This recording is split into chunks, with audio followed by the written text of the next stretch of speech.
जिस वीरांगना के नाम में ही प्रभु श्री राम का स्मरण हो, उसे भला शत्रु से कैसा भय होगा। ये सत्य घटना उत्तर प्रदेश के सहारनपुर में जन्मी भारत माँ की वीर पुत्री राम प्यारी गुर्जर की है। बचपन से ही उन्हें वीर योद्धाओं की कहानियां सुनना अच्छा लगता था। वह अपनी उम्र की लड़कियों से कुछ अलग थीं।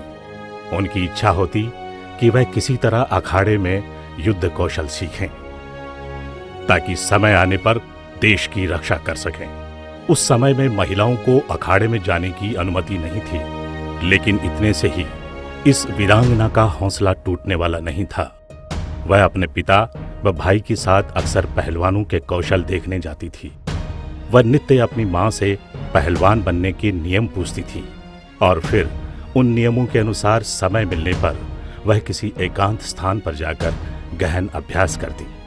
कठोर एवं निरंतर अभ्यास और अपने दृढ़ संकल्प के कारण राम प्यारी गुर्जर एक शक्तिशाली नारी बनकर उभरी। वह देखने में जितनी सुंदर स्त्री थीं, वहीं उनकी काया भी वज्र जैसी शक्तिशाली थी। उनमें अनुशासन व स्वाभिमान भी कूट कूट कर भरा हुआ था। फिर वो समय आया जब इस वीरांगना की परीक्षा होनी थी।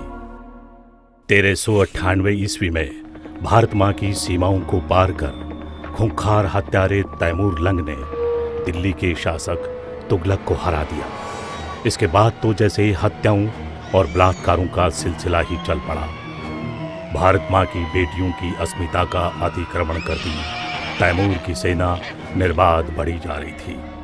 ऐसे में उसका सामना करने के लिए पश्चिमी उत्तर प्रदेश में एक महापंचायत बुलाई गई। इस हिंदू गठजोड़ की पंचायती सेना का नेतृत्व महाबली जोगराज सिंह गुर्जर को दिया गया और उनके उप सेनापति नियुक्त हुए हरवीर सिंह गुलिया। 80,000 भगवा ध्वजधारी सैनिकों के सहयोग के लिए 40,000 महिलाओं की एक सेना अलग से खड़ी की गई, जिसका नेतृत्व साधारण परिवार से आई हिंदू वीरांगना राम प्यारी गुर्जर ने किया।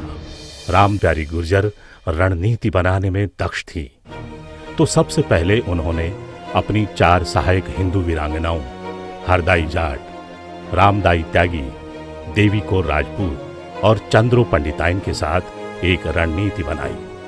तय किया गया कि सभी महिलाओं को शस्त्र विद्या दी जाएगी और फिर उसका सार्वजनिक प्रदर्शन होगा। युद्ध का बिगुल बज उठा। भीषण संग्राम आरंभ हो गया।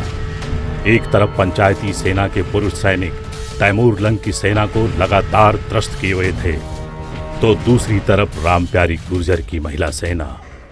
जैसे ही तैमूर की सेना थक कर रात में विश्राम करती, उस पर धावा बोल देती। तैमूर के सैनिकों को सोए सोए मौत के घाट उतार देती और उनके मन पर गहरा आघात करती। यही नहीं, जब दिन के समय तैमूर की सेना लूटने, रसद पानी जुटाने और व्यभिचार के उद्देश्य से निकट के क्षेत्रों में निकलती, तब उसके आगमन से पहले राम प्यारी उन क्षेत्रों को खाली करा के वहां के निवासियों को किसी सुरक्षित स्थान पर पहुंचा दिया करती थी। रात दिन लगातार चलने वाले ऐसे छापामार अभियानों से तैमूर की सेना का मनोबल तेजी से टूटने लगा। उन्हें पल पल किसी अनिष्ट की आशंका होती। ये सब देखकर तैमूर अति क्रुद्ध हो उठा। उसने मेरठ को नष्ट करने की एक तिथि निश्चित की, किंतु उसके आक्रमण से पूर्व की रात राम प्यारी ने अपने 20,000 सैनिकों सहित तैमूरी सेना पर प्रचंड धावा बोल दिया। इस अप्रत्याशित हमले से उसके अनेक सैनिक हताहत हुए। जो बचे वे काफी भयभीत हो गए। अपनी सेना की ऐसी क्षति देख तैमूर खिसिया गया। उसने अपनी सेना का मुंह हरिद्वार की ओर मोड़ दिया। अब उसका लक्ष्य था हिंदू मंदिरों को तोड़ना और लूटना, लेकिन इस बार उसकी टक्कर कांटे की थी। उसको रोकने के लिए एक तरफ महाबली जोगराज सिंह खड़े थे, तो दूसरी ओर वीरांगना राम प्यारी गुर्जर की स्त्री सैन्य शक्ति। कई दिनों तक भीषण युद्ध चला। जोगराज और राम प्यारी जी की सेनाओं के बीच तैमूर की सेना बुरी तरह फंस गई। उसकी अधिकांश सेना नष्ट हो गई। स्वयं तैमूर भी बुरी तरह घायल हुआ।